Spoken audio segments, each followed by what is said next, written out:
The journal was found half buried in the snow, its pages brittle and stained with frost. The ink had bled in places, but the words were still legible, written in a hurried, desperate scrawl.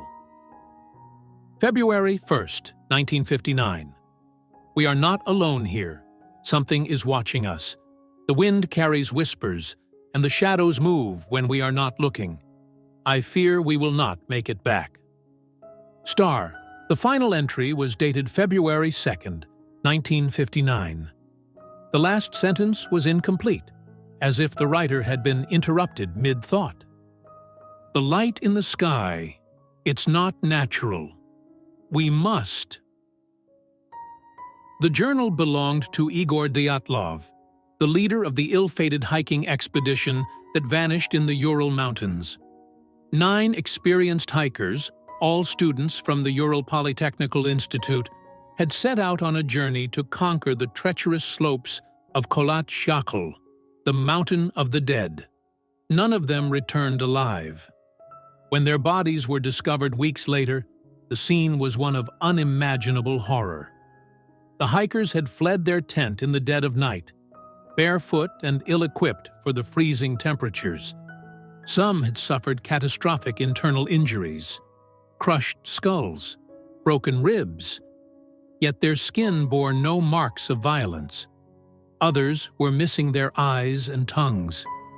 Radiation was detected on their clothing, and the tent had been torn open from the inside.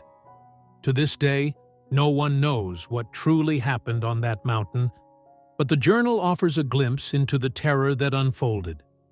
A terror that began long before the hikers set foot on the snow-covered slopes. The journey began on January 23, 1959. The group consisted of 8 men and 2 women, all seasoned hikers with a passion for adventure. They were young, ambitious, and eager to prove themselves. The goal was to reach Otorten, a mountain 10 kilometers north of Kholat Syakhl, and earn their Grade 3 hiking certification. Igor Dyatlov, the group's leader, was a confident and charismatic 23-year-old with a reputation for meticulous planning. He had handpicked each member of the team, ensuring they were physically and mentally prepared for the challenges ahead. Among them were Zinaida Kolmogorova, the group's navigator, and Yuri Doroshenko, a skilled mountaineer with a penchant for storytelling. The first few days of the expedition were uneventful. The hikers made steady progress, their spirits high as they joked and sang around the campfire each night. But as they ventured deeper into the wilderness, the mood began to shift. The landscape grew more desolate, the air colder and heavier. The wind howled through the trees, carrying with it an eerie, almost mournful sound.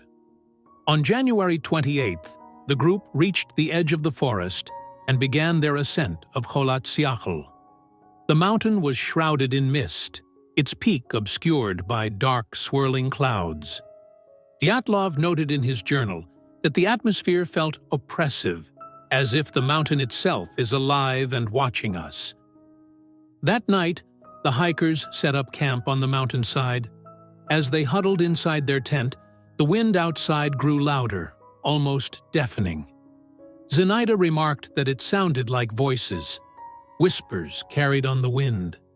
The others laughed it off, but Dyatlov couldn't shake the feeling that something was wrong.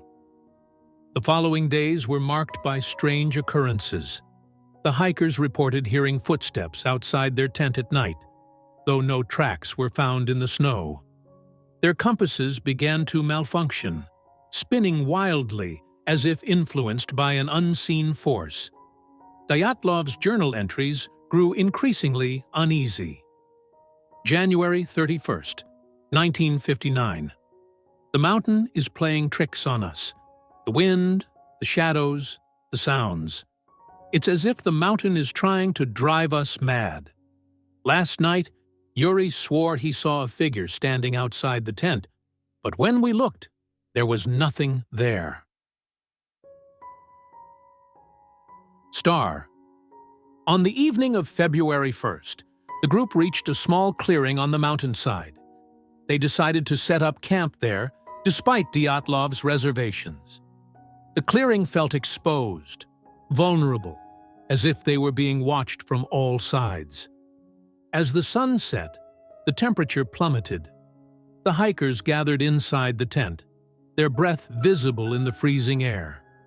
It was then that they saw it, a strange light in the sky, hovering above the mountain. It was unlike anything they had ever seen.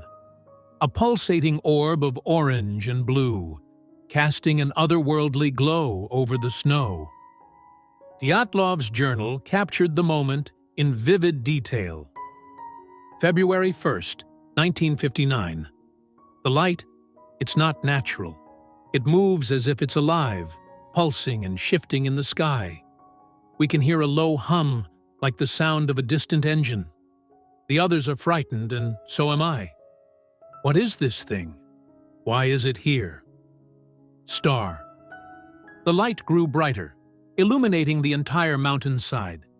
The hikers stared in awe and terror, their instincts screaming at them to flee. But before they could react, the light vanished, plunging the mountain into darkness. What happened next remains a mystery, but the evidence tells a chilling story. At some point during the night, the hikers were driven from their tent in a state of panic. They tore through the fabric from the inside, fleeing into the freezing wilderness without proper clothing or footwear. Dyatlov's journal offers a fragmented account of the chaos. February 2nd, 1959. We must leave. The light, it's back. It's coming closer. The others are screaming. I can't. The hikers scattered in different directions, their footprints leading away from the tent in a chaotic pattern. Some, like Zenaida and Yuri, made it as far as a nearby cedar tree where they attempted to build a fire. Others, like Rustem Slobodin, succumbed to the cold and collapsed in the snow. But the cold was not the only threat. When the hikers' bodies were discovered weeks later, the extent of their injuries defied explanation. Igor Dyatlov and Zenaida Kolmogorova had suffered severe internal trauma, crushed ribs, fractured skulls, yet their skin showed no signs of impact. Lyudmila Dubinina and Semyon Zolotaryov were missing their eyes and tongues, their faces frozen in expressions of sheer terror. Radiation was detected on their clothing, adding another layer of mystery to the tragedy. What could have caused such injuries?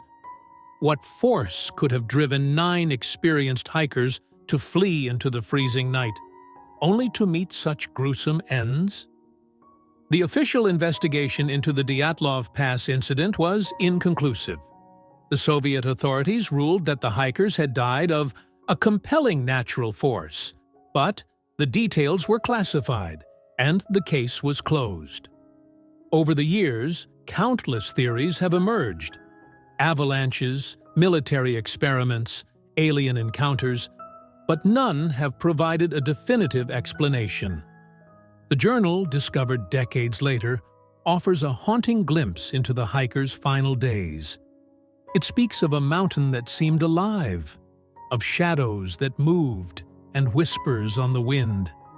It tells of a light in the sky, a force so terrifying that it drove 9 people to their deaths. To this day, the Dyatlov Pass incident remains one of the greatest unsolved mysteries of the 20th century.